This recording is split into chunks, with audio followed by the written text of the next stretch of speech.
बाबा।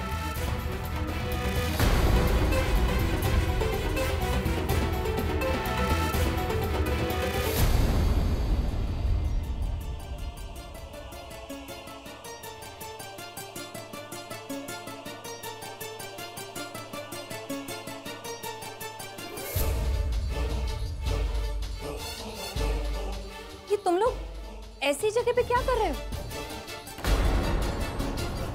आस्था, यहाँ ऐसे क्या हुआ है? आस्था, ये तो अच्छा कि तेरे बाबा ने श्लोक को देख लिया और हम उसका पीछा करते करते यहाँ तक पहुंच गए, वरना हमें तो पता ही नहीं चलता कि आप लोग यहाँ हैं। श्लोक, बताओ ना क्या बात है? आप लोग इस तरह यहाँ क्यों रह रहे हो?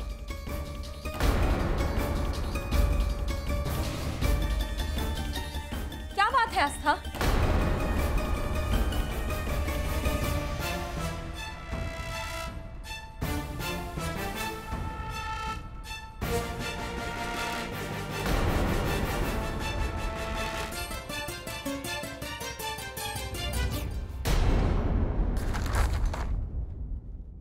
सिद्धार्थ, हाँ तुमने वो अपना वीकली आर्टिकल कंप्लीट कर लिया क्या? नहीं यार, उसी पे काम कर रहा हूँ। अच्छा ये सब छोड़, एक ब्रेकिंग न्यूज़। क्या? अरे वो श्लोक का अग्निहोत्री ने अपना घर छोड़ दिया। पंकज, ये कोई न्यूज़ नहीं है। श्लोक दादा वरद सर के भाई हैं। हमें कोई हक नहीं बनता बॉस की लाइफ में ताशा करने का। सो प्लीज तुम भी जाकर अपना काम करो।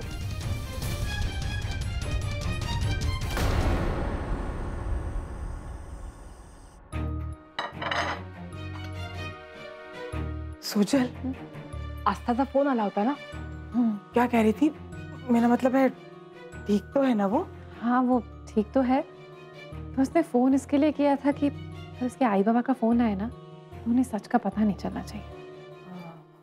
सुजल, मी अजूनही तुला सांगते, इस लड़की से ना बच के रहना। 2 दिन बाहर क्या रह रही, इसकी अक्ल ठिकाने पर आ गई है, इसीलिए तो फोन कर रही है। भाई तो फिर से शुरू हो गई? क्या कह रही है तू? तुझे समझ क्यों नहीं आता? मैंने कहा है ना तुझे कि आस्था ने और आई ने मेरी कितनी मदद की है, और आई वो मेरे अपने हैं। मैं चाहती हूँ कि वो इस घर में जल्द से जल्द वापस आ जाए। देवा, काय करूं मैं मुलीचं? तुझे कैसे समझाऊं? अच्छा ही हुआ वो लोग यहाँ से चले गए, तभी तो तू इस घर पे राज कर पा रही है।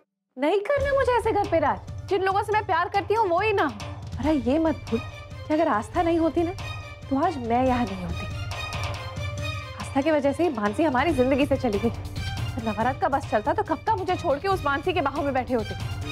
जिस लड़की ने तेरी बेटी का भला किया है तो उसी के बारे में बुरा बोल रही है। आई तो भी कैसे समझाऊं इस पागल लड़की को? श्लोक और आस्था जितने इस घर से दूर रहे उतना ही इसके लिए अच्छा है। समझती नहीं है। पता नहीं, कुछ घबराहट सी हो रही है। सोच सोच के लग रहा है कि ये स्कीम जरूर फ्रॉड वाली है। लेकिन माँ तो मेरी बात मानने के लिए तैयार नहीं है। माँ को ऐसे फ्रॉड स्कीम में फंसने भी नहीं दे सकती। क्या करूं? मुझे ही पता लगाना होगा।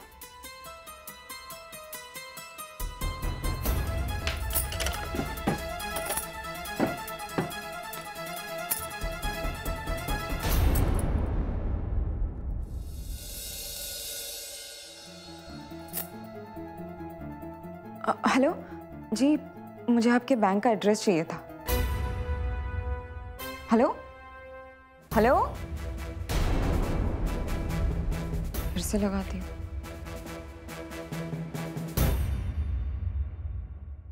हेलो हेलो, फोन काट दिया। माँ ने भी इतनी बड़ी रकम एक अनजान आदमी को दे दी। कोई एस्टैब्लिश्ड बैंक भी नहीं है कि जिस पर भरोसा कर सके। किस पे भरोसा करना है और नहीं करना है? हाँ? कुछ नहीं। मुझसे झूठ? सिद्धार्थ, माँ ने बिल्डिंग की औरतों की बातों में आकर एक स्कीम ले ली। हाँ तो? जिसमें बैंक 6 महीने में पैसे डबल होने का दावा कर रही है। मुझे तभी शक होने लगा कि 6 महीने में कोई कैसे पैसे डबल दे सकता है? मैंने उन्हें फोन भी किया था, उन लोगों ने मेरा फोन काट दिया। माँ को उस स्कीम में चक्कर में पड़ने की क्या जरूरत पड़ गई यार? टेंशन मत लो, मैं माँ से बात करता हूँ। हम कब से पूछ रहे हैं आस्था, क्या बात है? श्लोक भी बिना कुछ कहे बाहर चला गया। तुम लोग यहाँ पर क्या कर रहे हो? तो कुछ बोलती क्यों नहीं? आस्था, तेरी आई तुझसे कुछ पूछ रही है। चुप मत रह बेटा, बता क्या बात है, क्या हुआ? आई बाबा, आप लोग पहले शांत हो जाइए, बैठिए आराम से। मैं नहीं बैठने वाली। पहले तू बता बात क्या है? श्लोक भी बिना बताए चला गया। बोल ना आस्था, बात क्या है? आई बाबा, श्लोक, मैंने और आई ने वो घर छोड़ दिया है।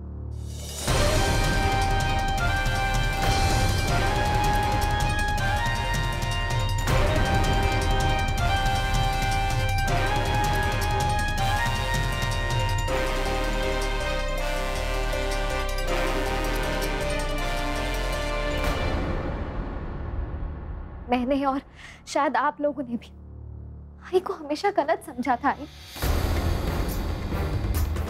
तुम्हें नहीं पता।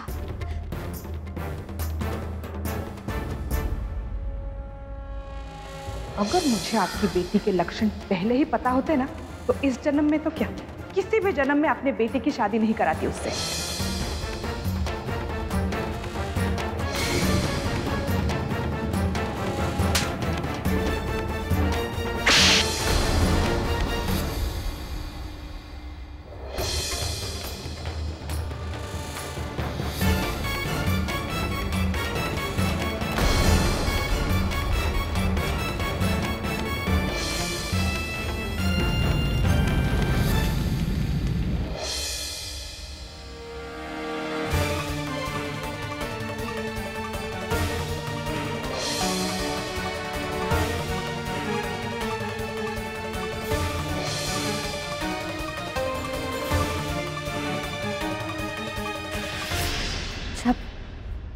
जब बाबा का असली चेहरा श्लोक को पता चला, श्लोक तो जैसे घर से गए थे।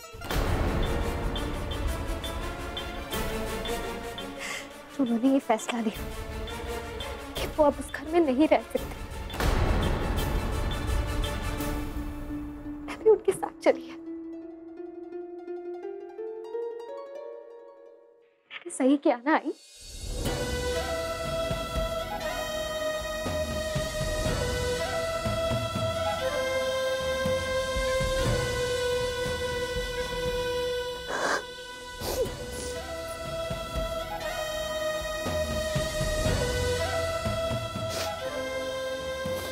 सही किया तूने आस्था। मुझे तो विश्वास ही नहीं हो रहा कि निरंजन जी इतने बुरे इंसान हो सकते हैं।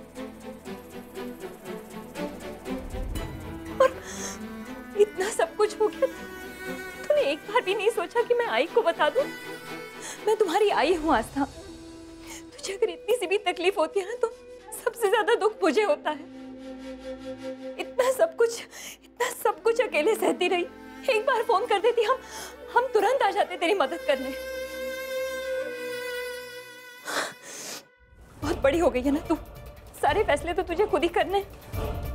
मैं सारे दुख सहती गई, तुझे पता है। इतना सब कुछ तूने सहा है। और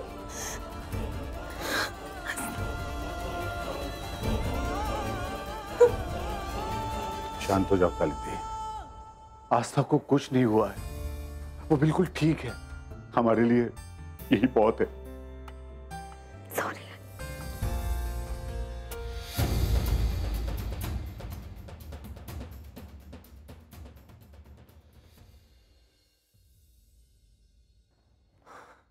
आई एम श्योर आस्था आप दोनों से मेरी बुराई कर रही होगी, है ना? नहीं श्लोक, आप भी ना। आई, हालात जो भी, जब तक मेरे साथ श्लोक है, मैं खुश हूं।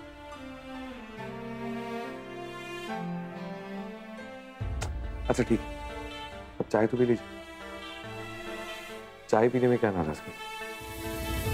लेकिन श्लोक, हम तुमसे भी बहुत नाराज हैं। इतना सब कुछ हो गया और तुमने हमें बताना जरूरी नहीं समझा? क्या हम दोनों तुम्हारे आई बाबा नहीं है? नहीं आई, ऐसी कोई बात नहीं है। बात सिर्फ इतनी है कि इस बार सब कुछ मैं अपने आप करना चाहता हूँ, अपनी एक पहचान बनाना चाहता हूँ, बिना किसी के सपोर्ट के। और ये सब कुछ आप लोगों के विश्वास के बिना तो पॉसिबल है नहीं। आप चिंता मत करिए, बहुत जल्द सब कुछ ठीक हो जाएगा। हमारा तुम पर पूरा विश्वास है श्लोक, हर कदम पर हम तुम्हारे साथ हैं। अब तुम दोनों हमारे साथ घर चलो इसी वक्त।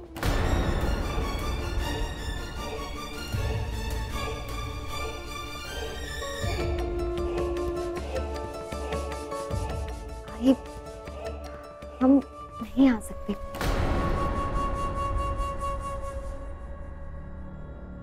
समझने की कोशिश कर। क्यों नहीं आ सकते? अब तुम लोग बहुत बड़े हो गए ना, हर फैसला खुद ही करोगे। मैं कुछ नहीं सुनना चाहती।